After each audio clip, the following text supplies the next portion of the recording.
Hi friends, Betty Rage here. I'm your favorite nerdy goth mom, and you're watching Lashes and Lore, which is a new show that I am doing here on YouTube, and this is where I spill the tea on nerdy lore while I put my makeup on, which is why I don't have any makeup right now. And to be quite honest, I'm not really good at either one of these things, so let's get into it. So for my inaugural episode of Lashes and Lore, I am going to dive straight into my favorite Dungeons and Dragons monster, and that is the Beholder. I will be bringing different lore from different TTRPGs to life as much as possible while I put on my makeup. So let's dive into the Beholder. In the depths of Dungeons and Dragons, lurking in the shadows of the darkest dungeons, exists a creature so terrifying, so powerful, and so completely unhinged that even it doesn't trust itself. Meet the Beholder, the floating, laser-blasting nightmare that micromanages their own existence. Sound familiar? Did you date him once? Yeah, maybe me too. Anyways, but seriously, so what is a Beholder? Well, I've already said that it's a monster from Dungeons and Dragons, but imagine a giant floating meatball with too many eyes and an unhealthy amount of paranoia. And now give it a superiority complex, a dozen death lasers, and an attitude problem, and you've got yourself a Beholder. Now, honestly, the real horror, as somebody who loves makeup, obviously, can you imagine having to put lashes on all of those eyes?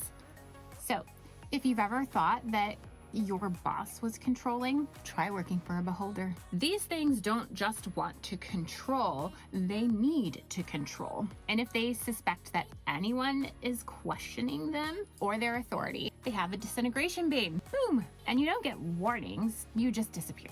So let's talk origin. Where did the Beholder come from? How did it become one of the most iconic monsters of Dungeons and Dragons? Beholders were first introduced in 1975. They were created by a Terry Kuntz, one of the early Dungeons and Dragons game designers. But fun fact, he actually invented them for a home game. And then Gary Gygax, the father of Dungeons and Dragons, loved the idea so much that he officially added them to the game. And thus, the world's most terrifying, anxiety-ridden meatball was born. Since then, Beholders have appeared in every single edition of Dungeons and Dragons, and pretty much proves that you just cannot get rid of them, whether you want to or not. The cool thing is they have evolved from just floating murder orbs to full-fledged masterminds with lore that gets weirder every single time. And let's be honest, Terry Kuntz probably didn't realize that he was creating the most micromanaging villain in gaming history. But here we are, 50 years later, and still traumatized. Thanks, Terry. Now, in Dungeons and Dragons lore, there are a few notable Beholders that we have to mention because they are quite different from the normal Beholder, but also have a lot of the same characteristics. But first of all, we have to mention Large Luigi. He is the bartender in the Dungeons and Dragons Spelljammer setting. And yes, you heard me right. He runs a bar in Spelljammer because apparently even all-seeing, all-destroying eye monsters still need a side hustle. What do you mean? I don't know how you don't have a side hustle in this economy. And then there's Xanathar, the most famous Beholder crime lord of Waterdeep.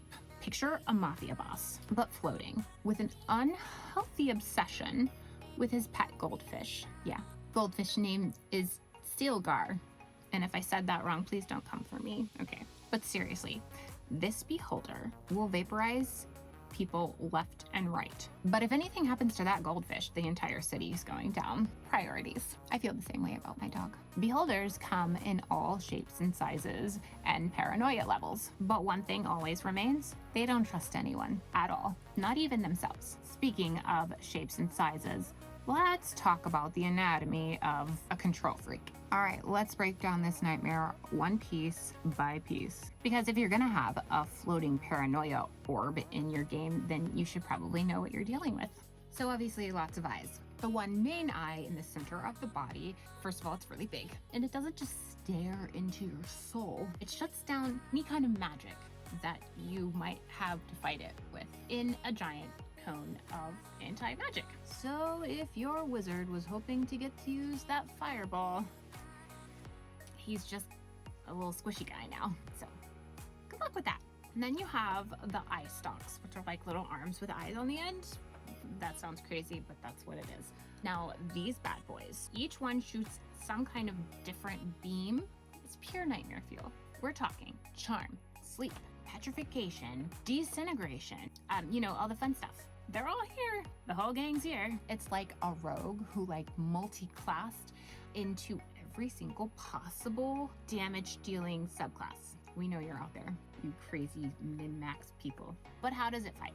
Did I mention earlier that it flies? Because, of course, because a floating death machine needs to be even less accessible to melee fighters. So, if you're a barbarian with a great axe and you're trying to reach it, good luck trying while it laughs at your pitiful attempts to attack it. But honestly, what the real question is, how do you beat a beholder in game? And you don't. It's how do you survive a beholder in game? How do you survive long enough to run away screaming? And that's assuming it doesn't vaporize you into nothing first. So how do beholders exist in the first place? Buckle up.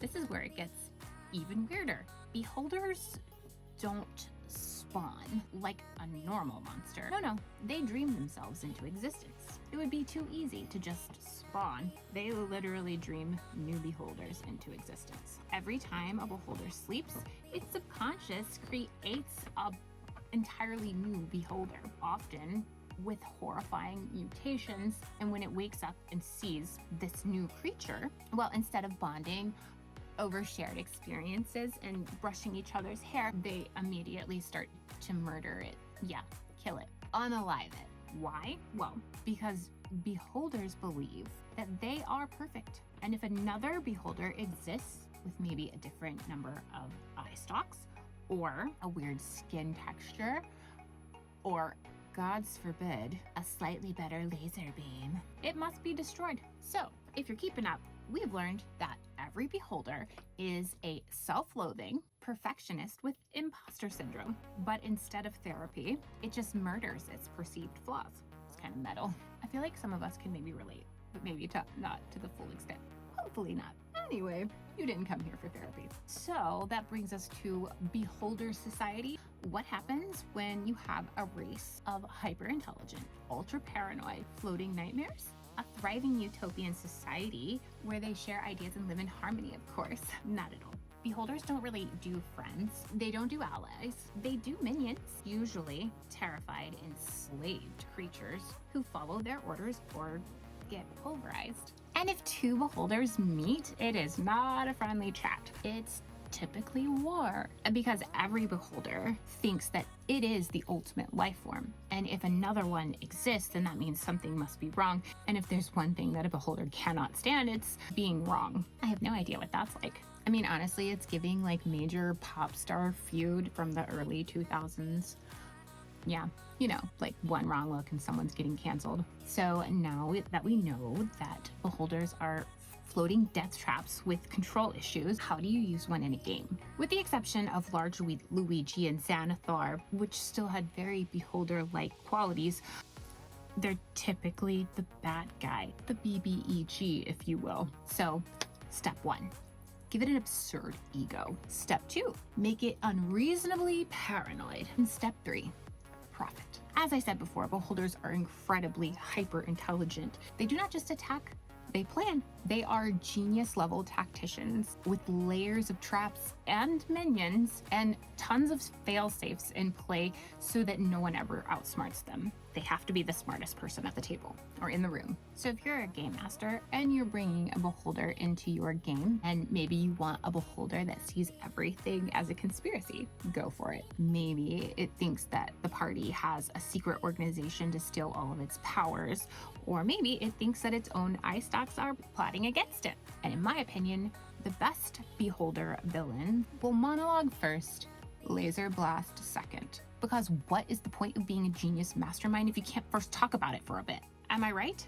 Remember, a beholder's greatest weakness is its own paranoia. And if your players are smart enough, they could manipulate that, make it second guess itself, set up a fake threat, or even trick it into destroying its own lair. But you know, good luck with that. So to recap, beholders are paranoid, power-hungry, floating laser cannons with trust issues. They are iconic and terrifying and ridiculously fun to use in a game of Dungeons & Dragons. They believe that they are perfect until they dream of something better, and then they destroy that. They don't have friends, just hostages and victims, and they are, without a doubt, one of the most memorable monsters in D&D history, partly because they're awesome, and partly because once you fight one, you will never stop having PTSD from it. But the real question is, what's worse than a beholder? Well, maybe something bigger, maybe something older, which is why next time on Lashes and Lore, we'll be talking about the Raven Queen, the goddess of death, memories, and probably all of your forgotten passwords. Here's our final look. I'm ready for the day, and I will go and enjoy it. You do the same. Until next time on Lashes and Lore, take care of each other, make good choices, and as always, free mom hugs from me to you. Bye.